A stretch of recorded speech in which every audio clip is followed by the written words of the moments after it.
कुछ समय पूर्व न्यूयॉर्क के एक अखबार में 43 वर्षीय एक व्यक्ति की खबर छपी, जिसमें जिक्र किया गया कि वह व्यक्ति कैंसर से जूझ रहा था और उसे बोन मैरो ट्रांसप्लांट प्रक्रिया के लिए अस्पताल में भर्ती किया गया था। ट्रांसप्लांट सही तरीके से हो गया और अस्पताल प्रबंधन इस व्यक्ति को डिस्चार्ज करने की तैयारी करने में लग गया। इस बीच अचानक इस व्यक्ति को दांतों में संक्रमण हुआ और बुखार हो गया। कुछ दिनों के भीतर संक्रमण काफ़ी बढ़ गया।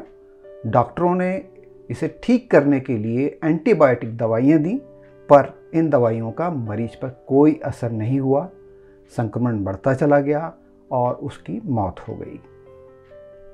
आखिर ऐसा क्या हुआ उस मरीज के साथ कि अस्पताल से छुट्टी होने की कगार पर पहुंचने के बाद स्थितियां बिगड़ती चली गईं और उसकी जान चली गई। इसके कारणों को हम जानेंगे आज के इस वीडियो में। नमस्कार, मेरा नाम रविंद्र सोनी है। मैं एक जर्नलिस्ट हूं और आपके लिए स्वास्थ्य से जुड़े वीडियो लेकर आता हूं। यदि आप इस चैनल पर नए हैं तो आपसे निवेदन है कि आप इसे सब्सक्राइब कर लें, ताकि मैं जब भी नया वीडियो अपलोड करूं तो आपको इसकी सूचना या जानकारी तुरंत मिल सके। तो चलिए शुरू करते हैं आज का वीडियो की शुरुआत में मैं चर्चा कर रहा था एक मरीज की, जिसकी तबीयत इन्फेक्शन के चलते बिगड़ी और इतनी बिगड़ी कि उसकी मौत हो गई। अस्पताल की माइक्रोबायोलॉजी लैब टेस्टिंग में जब इस रोगी के रक्त की जांच की गई तो पता चला कि उसके रक्त में क्लेबेसिएला नामक घातक बैक्टीरिया था और यह बैक्टीरिया एंटीबायोटिक दवाओं के प्रति रेजिस्टेंट था। यानी उस बैक्टीरिया ने अपने आप को इन दवाओं के विरुद्ध इतना मजबूत बना लिया था कि उस पर इन दवाइयों का कोई असर ही नहीं हो रहा था। एंटीबायोटिक दवाओं का असर ना होने से रोगी के शरीर में संक्रमण बढ़ता चला गया और उसकी मौत हो गई। ऐसे में आपके दिमाग में एक सवाल आ रहा होगा कि इस घटना से आपको क्या लेना देना। तो यह जान लीजिए कि इस घटना से न केवल आपको बल्कि पूरी मानव जाति को लेना देना है। इस घटना के पीछे है एंटीबायोटिक रेजिस्टेंस नामक समस्या।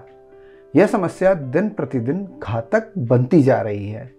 यहाँ मैं एक गंभीर बात बताना चाहूँगा कि एंटीबायोटिक दवाओं के काम न करने से संक्रमण के शरीर में बढ़ने और आर्गन फेलियर तक का खतरा मंडरा रहा है।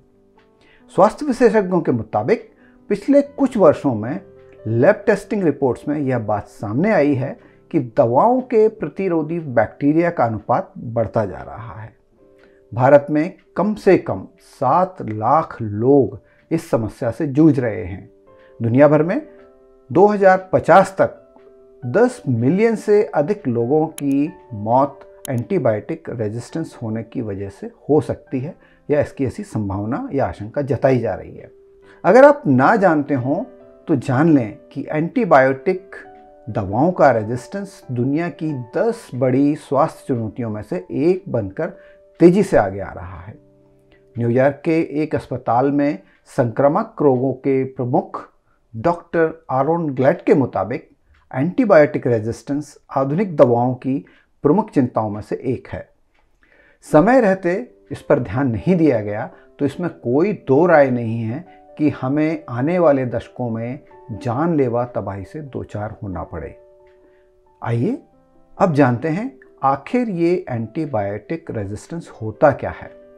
सरल शब्दों में कहें तो कई दशकों से एंटीबायोटिक्स दवाएं जो हैं रोग फैलाने वाले सूक्ष्म जीवों जैसे बैक्टीरिया, फंगस और वायरस को मारने के लिए इस्तेमाल की जाती रही हैं।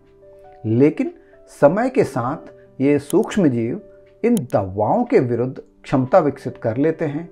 ऐसा होने पर या तो एंटीबायोटिक दवाएं असर नहीं करती या फिर बहुत कम असर करती हैं। इस स्थिति में संक्रमण का इलाज करना कठिन और कभी-कभी असंभव हो जाता है, जिसके कारण हल्के स्तर के संक्रमण की स्थिति में भी गंभीर रोग विकसित होने का खतरा काफ़ी बढ़ जाता है। हालिया अध्ययन में शोधकर्ताओं ने बच्चों को सामान्य संक्रमण से बचाने वाली दवाओं के बेअसर होने को लेकर गंभीर चिंता व्यक्त की है। चलते चलते मैं यहाँ पर बच्चों पर एंटीबायोटिक रेजिस्टेंस के बारे में प्रतिष्ठित medical journal the Lancet journal में प्रकाशित एक अध्ययन का जिक्र करना चाहूँगा। इस अध्ययन में पाया गया कि एंटीबायोटिक रेजिस्टेंस की बढ़ती समस्या के कारण बच्चों, शिशुओं में आम संक्रमण के इलाज के लिए दी जाने वाली कई दवाएं अब भारत सहित दुनिया के बड़े हिस्सों में प्रभावी नहीं हैं। इस स्थिति में हल्के संक्रमण से भी गंभीर रोग का जोखिम हो सकता है। ऑस्ट्रेलिया में सिडनी विश्वविद्यालय के शोधकर्ताओं के नेतृत्व वाली टीम ने पाया कि निमोनिया, सेप्सिस और मेनिंजाइटिस जैसे बचपन में होने वाले संक्रमणों के इलाज के लिए विश्व स्वास्थ्य संगठन द्वारा अनुशंसित कई एंटीबायोटिक दवाएं अब 50% से भी कम प्रभावी साबित हो रही हैं। ये बड़ा खतरा है जिससे बच्चों में गंभीर रोगों के विकसित होने का जोखिम हो सकता है। तो यह थी एंटीबायोटिक्स रेजिस्टेंस से जुड़ी जानकारी। आशा करता हूँ आपको पसंद आई होगी। इस संबंध में आप हमारा एक और वीडियो देख सकते हैं जिसका लिंक मैं आपको डिस्क्रिप्शन बॉक्स में दे रहा हूँ। ऐसे ही और वीडियोस को देखने के लिए हमारे इस चैनल को सब्सक्राइब करें, लाइक करें और शेयर करना ना भूलें। आज के लिए बस इतना ही। जल्द मिलते हैं एक और नए वीडियो में। Thanks for watching.